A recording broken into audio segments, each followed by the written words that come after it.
नमस्कार दोस्तों। आप पढ़ रहे हैं कक्षा 9वीं गणित एनसीईआरटी का प्रश्नावली 1.2 अध्याय 1 का। इसमें हम पढ़ेंगे प्रश्नावली 1.2 के कंप्लीट क्वेश्चन प्रश्न क्रमांक 1 और इनके 3 जो क्वेश्चन हैं और दूसरा तीसरा तीनों क्वेश्चन हम आसानी से आसान तरीके और आसान भाषा में पढ़ेंगे और समझेंगे। तो चलिए देखते हैं सबसे पहले प्रश्न क्रमांक 1 का पहला क्वेश्चन। तो देखते हैं। तो देखिए पहले क्वेश्चन में लिखा गया है, नीचे दिए गए कथन सत्य हैं या असत्य, कारण के साथ उत्तर दीजिए। तो सबसे पहले जो प्रश्न क्रमांक 1 है, इसमें दिया गया प्रत्येक अपरिमेय संख्या एक वास्तविक संख्या होती है। ये हमें बताना है कि सत्य है कि असत्य है ना। तो इसमें देखिए जो लिखा है अपरिमेय संख्या वास्तविक होती है या नहीं। यानी देखें तो वास्तविक संख्या जो होती हैं और अपरिमेय संख्या जो होती हैं, तो वास्तविक संख्या हम पढ़ चुके हैं कि वो संख्याएं होती हैं, जितनी भी हम गणित में जितनी भी संख्याएं पढ़ें सभी प्रकार की संख्याएं वास्तविक संख्याएं होती हैं। तो जो वास्तविक संख्याएं पूरी गणित में जो होती हैं वो क्या होती हैं, वास्तविक संख्याएं होती हैं, मतलब सभी प्रकार की संख्याएं वास्तविक संख्याएं कहलाती हैं। तो जो अपरिमेय प्रत्येक अपरिमेय संख्या जो है तो वो तो हम गणित में पढ़े ही हैं। यानी इसका अच्छे से समझें तो वास्तविक संख्या वो संख्या होती हैं जो प्रत्येक मतलब कि जितनी भी पढ़े हैं, और इनमें तो अपरिमेय संख्या भी आ जाती है। तो ये जो कथन लिखा है तो ये क्या होगा, सत्य होगा। क्यों? क्योंकि वास्तविक संख्या होती है सभी प्रकार की संख्याएं, तो अपरिमेय संख्या तो उसमें आएगा ही। तो इसमें लिखेंगे, यहाँ लिखेंगे क्या हो, लिखेंगे कि ये क्या है, सत्य कथन है। यहाँ पर लिख लेंगे सत्य कथन, ठीक है।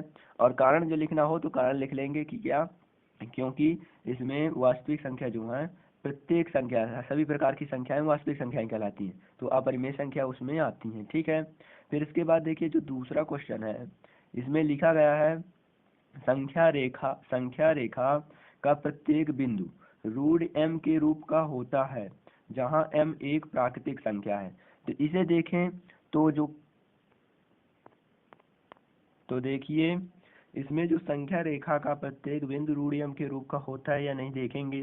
तो जैसे देखिए हम पढ़े हैं कि जो रूट m है मतलब संख्या रेखा जो देखें तो संख्या रेखा किस प्रकार की होती है।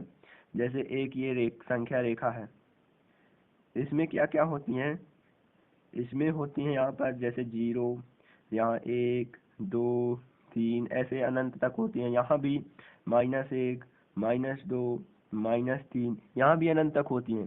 तो इसमें देखें तो जो रूट लिखा है अंडर रूट और यम एक लिखा है प्राकृत संख्या। तो प्राकृत संख्या में देखें तो केवल 1, 2, 3 आती हैं, ऐसे 4, 5, 6 आती हैं प्राकृत संख्या में। लेकिन इसमें m जो रूट है तो जो प्राकृत संख्या है जिसमें इसमें तो केवल प्राकृत संख्या आएंगी, लेकिन जो संख्या रेखा है तो इसमें माइनस भी वाली संख्या आती है और 0 भी।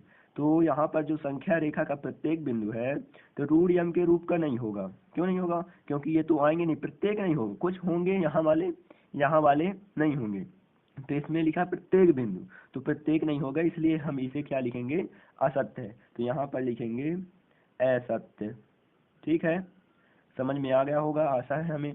फिर इसके बाद देखते हैं आखिरी क्वेश्चन तीसरा, लिखा गया है इसमें प्रत्येक वास्तविक संख्या एक अपरिमेय संख्या होती है। बताना है हमें प्रत्येक वास्तविक संख्या क्या कहलाती है और अपरिमेय संख्या क्या कहलाती है, ये पहले समझेंगे। तो अपरिमेय संख्या जो होती हैं वो रूट में होती हैं सभी, रूट 2, रूट 3, रूट 2, ऐसे ही कई प्रकार की संख्याएं, जैसे रूट 7 मतलब 7। फिर इसके बाद देखें तो अपरिमेय संख्या रूट वाली होती है, ठीक है। और इसमें लिखा है प्रत्येक वास्तविक संख्या क्या होती है, प्रत्येक वास्तविक संख्या होती है। जैसे इसमें वास्तविक संख्या में एक धनात्मक वाली 1, 2, 3, 4 ऐसे आ सकती हैं, ठीक है, ऐसे डेश ये वास्तविक संख्या में। और दूसरा ऋण वाली भी आ सकती है, -1, -2, -3 ऐसे डैश। इसके बाद ये दशमलव में भी वास्तविक संख्या का मतलब सभी प्रकार की संख्याएं, लेकिन अपरिमेय संख्या का मतलब केवल रूट वाली और जैसे पाई। और रूट में भी वैसे जो बाहर रूट न निकले, जैसे रूट 4 है तो रूट 4 का तो मान 2 होता है, यानी ये बाहर आ सकता है। तो इसमें क्या होती है, रूट मतलब वास्तविक मतलब अपरिमेय संख्याएं रूट वाली होती हैं जो हमेशा रूट में रहते हैं, या फिर पाई, ठीक है। तो हम देखेंगे कि वास्तविक संख्या जो है सभी वास्तविक मतलब प्रत्येक वास्तविक संख्या अपरिमेय नहीं होती। क्यों? क्योंकि वास्तविक संख्या तो प्लस वाला 1, प्लस वाला 2, प्लस वाला 3 भी होती है और माइनस वाले भी, लेकिन ये जो है तो ये तो वो अपरिमेय में नहीं होती, क्योंकि ये अंडर रूट में थोड़ी है, ये अंडर रूट में नहीं है। ठीक है, समझ में आ गया होगा। तो इसको भी क्या लिखेंगे, असत्य है। ठीक है, तो इसमें भी लिखेंगे ये प्रश्न को क्या है, असत्य। ठीक, समझ में आ गया होगा। इसके बाद देखते हैं अगला क्वेश्चन दूसरा। तो देखिए इसमें पूछा गया है, क्या सभी धनात्मक पूर्णांकों के वर्गमूल अपरिमेय होते हैं? यदि नहीं तो एक ऐसी संख्या के वर्गमूल का उदाहरण दीजिए जो एक परिमेय संख्या होती है। तो इसमें देखेंगे सबसे पहले थोड़ा थोड़ा स्टेप बाय स्टेप चलेंगे। देखिए यहाँ पर लिखा है सभी धनात्मक पूर्णांकों, यानी सभी धनात्मक पूर्णांक हम देखें तो क्या होती हैं, जैसे धनात्मक पूर्णांक यानी 1, ठीक है, ये 2, फिर 3, ऐसे 4, 5, 6, 7, 8, 9, इसी प्रकार लेके कहीं तक अनंत तक होती हैं। क्या सभी क्या होती हैं, धनात्मक पूर्णांक। सही, समझ में आ गया, मतलब समझ में आ रहा है। इसके बाद देखिए फिर लिखा गया धनात्मक पूर्णांकों के वर्गमूल। वर्गमूल का मतलब क्या होता है, इसमें सभी में ऋण लगा दो। ठीक है, ये हम ऋण लगा दिए सभी में, ऐसे जहां तक होगी सभी संख्याओं में क्या लगाएंगे, वर्गमूल यानी ऋण लगा दिए। ठीक है, और फिर इसके बाद लिखा है अपरिमेय होते हैं। अपरिमेय होते हैं कि नहीं हमें देखना है। तो देखेंगे कि रूट तो है, तो रूट तो लगता है कि सभी क्या है, ये अपरिमेय है, लेकिन बताना है यदि नहीं होती। तो देखेंगे कि क्यों नहीं होती, क्योंकि देखिए जो 1 लिखा है इसे तो हम बाहर में लिख सकते हैं केवल 1। क्यों, क्योंकि अंडर रूट 1 का मान होता है 1। ठीक है, इसके बाद जो अंडर रूट 4 है, इस अंडर रूट 4 को भी लिख सकते हैं क्या, 2। क्यों, क्योंकि 2 गुणे 2 बराबर कितना होता है, 4, यानी 1 2 को हम बाहर लिख सकते हैं। ठीक है, समझ में आ गया। इसके बाद अंडर रूट 9 को भी हम लिख सकते हैं 3, मतलब 3 लिख सकते हैं। 3 क्यों लिख सकते हैं, क्योंकि 3 गुणे 3 यानी 3 त्रिका 9 होता है, और 1 3 को मतलब अंडर रूट 9 बराबर होता है 3, यानी केवल 1 3 हम बाहर लिख सकते हैं। ठीक है, समझ में आ गया। इसके बाद देखिए तो इसमें लिखा है यदि नहीं हो तो क्या है, मतलब ऐसी संख्या का उदाहरण दीजिए जो एक परिमेय संख्या है। तो यहाँ पर देखिए ये परिमेय संख्या कौन हो जाएंगी, 1 भी हो सकती है, 2 भी हो सकती है, 3 भी हो सकती है, इन सभी को हम लिख देंगे। ये उदाहरण ऐसे और आगे भी होता है, 16 में भी आएगा 4, और मतलब अंडर रूट 16 में 4, फिर इसके बाद अंडर रूट 25 में 5। तो देखेंगे इसमें लिखेंगे जो, तो हम लिख सकते हैं, देखिए लिखते हैं हम। तो देखिए यहाँ पर हम लिखे दे रहे हैं, समझ में आ जाएगा। इसमें लिखा क्या सभी धनात्मक पूर्णांक के वर्गमूल अपरिमेय होते हैं, तो हम लिखेंगे नहीं। क्यों, क्योंकि ये सभी नहीं है। तो इसमें लिखेंगे नहीं, नहीं सभी धनात्मक पूर्णांकों के वर्गमूल, सभी धनात्मक पूर्णांकों के वर्गमूल, पूर्णांकों के वर्गमूल क्या होते हैं, अपरिमेय नहीं होते, अपरिमेय, अपरिमेय नहीं होते। ठीक है, समझ में आ गया। इसके बाद हम उदाहरण भी लिखना चाहें तो यहाँ पर उदाहरण लिखेंगे। उदाहरण, उदाहरण में लिख सकते हैं क्या, जैसे अंडर रूट हम 4 को लिख दे रहे हैं, यहाँ पर अंडर रूट 4 बराबर कितना होता है, 2, और यहाँ पर लिख लेंगे यहाँ, यहाँ 2 एक परिमेय संख्या है, 2 एक क्या है, परिमेय संख्या है। समझ में आ गया, आशा रखते हैं समझ में आ गया होगा। अगला क्वेश्चन देखते हैं तीसरा। तो देखिए संख्या, इसमें क्वेश्चन तीसरा में लिखा गया है दिखाइए कि संख्या रेखा पर अंडर रूट 5 को किस प्रकार निरूपित किया जा सकता है।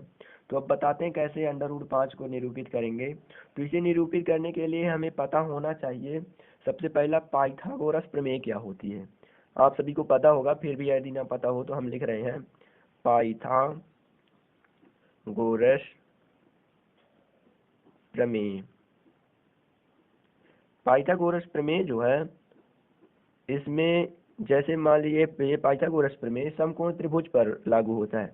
जैसे मान लीजिए ये जैसे समकोण त्रिभुज हम बना दिए, समकोण त्रिभुज मतलब एक कोण 90 डिग्री का होगा त्रिभुज में, ठीक है। तो ये जैसे हम समकोण त्रिभुज बना लिए, अब इस समकोण त्रिभुज में मान लीजिए ये कितना है, इसकी लंबाई मान लीजिए 1 है, इसकी मान लीजिए 2 है, ठीक है।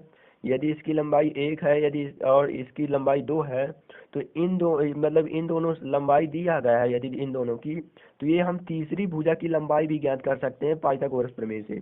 यानी अगर देखें कि इसकी लंबाई क्या होगी, तो हम देख सकते हैं कि इसकी लंबाई इसके मतलब इसकी लंबाई का वर्ग कीजिए और इसकी लंबाई का वर्ग कीजिए और दोनों के वर्गों का योग कर लीजिए, तो ये इसकी लंबाई कहलाएगी। कैसे, 1 का वर्ग होता है 1 और 2 का वर्ग होता है 2 दूनी 4। अब इन दोनों के जोड़ेंगे कितना आएगा 5। अब ये जो 5 आया तो इसमें वर्गमूल लगा दीजिए, वही इसकी लंबाई होगी √5। अब जब √5 होगी तो देखिए यदि यहाँ पर जैसे मान लीजिए 0 था और इसे थोड़ा और बढ़ा दिया जाए, इस लाइन को लिखें हम यहीं तक 2 है, ठीक ना, लेकिन और बढ़ा दिया जाए तो ये यदि यहाँ पर 2 कहीं पे यहाँ पर रहा होगा, तो यहाँ से यहाँ तक की लंबाई कितनी है √5। अब √5 है तो थोड़ा इसमें प्रकार रखेंगे, यहाँ पर नोक रखेंगे और यहाँ पर पेंसिल, तो इसमें एक ऐसे ऐसे चाप लगाएंगे। कैसे, ऐसे चाप लगाएंगे, ठीक है। जब चाप लगाएंगे मतलब ऐसे ऐसे डैश डैश डैश चाप लगाएंगे, क्यों, क्योंकि यहाँ से यहाँ तक की लंबाई तो √5 है, ठीक है। अब ये √5 लंबाई को नीचे अगर ऐसे √5 है इसे ऐसे चाप लगा देंगे, तो यहाँ भी जो काटेगा मतलब यहाँ पर बिंदु आएगा वो भी √5 के बराबर होगा, यहाँ से यहाँ तक की। समझ में आ रहा है। इसी प्रकार हम लिखेंगे आगे, यानी इसमें जो लगता है पाइथागोरस प्रमेय वो हमें पता है होता है, क्या होता है, कर्ण का वर्ग बराबर होता है लंब का वर्ग धन होता है आधार का वर्ग, ठीक है ना। तो यहाँ पर देखें तो ये लंब कहलाती है, यहाँ पर जो सीधी खड़ी होती है, और नीचे जो होता है वो आधार होती है, और यहाँ पर जो सबसे बड़ी भुजा होती है वो कहलाती है कर्ण, हमें पता था। तो ये इसे कर्ण निकालना है तो कर्ण का वर्ग हम लिखे रहेंगे। लंब का वर्ग जो है यहाँ पर 1 लिखा है, तो 1 का स्क्वायर करेंगे प्लस में आधार का वर्ग यानी 2 का स्क्वायर, ठीक है। अब इन दो ऐसे सवाल करेंगे तो यहाँ पर कर्ण का वर्ग बराबर क्या आएगा, 1 का वर्ग यानी 1 प्लस 2 का वर्ग यानी 4। अब इसे कर्ण का वर्ग बराबर क्या हो जाएगा, 1 + 4 यानी 5। हमें निकालना है कर्ण की लंबाई, लेकिन इसमें लिखा गया है कर्ण के वर्ग की लंबाई, तो यहाँ पर कर्ण बराबर निकालेंगे, वर्ग जो है इस प्लाट आएगा तो वर्गमूल में हो जाएगा √5, ठीक है। वर्गमूल 5 समझ में आ गया होगा। यही लंबाई यहाँ तक की है तो इसमें चाप कर देंगे यहाँ तक, तो क्या कहलाएगी ये वाली √5, ठीक है। समझ में आ गया होगा। अब देखते हैं इसे कैसे सवाल यहाँ पर करेंगे। तो सबसे पहले क्या करेंगे, एक संख्या रेखा खींचेंगे। जैसे ये संख्या रेखा खींची गई है, ठीक है, यहाँ से यहाँ तक की, और इस संख्या रेखा में थोड़ा स्केल का भी मदद ले सकते हैं। यहाँ पर जैसे हमारी ये संख्या रेखा है, ठीक है। अब इस संख्या रेखा में कहीं पर भी 0 1 बीच में लेंगे, ठीक है। यहाँ पर 0, फिर यहाँ से 1 और यहाँ से 2, 3 भी ले सकते हैं, 3 तक, बाकी कुछ भी ले सकते हैं, ठीक है।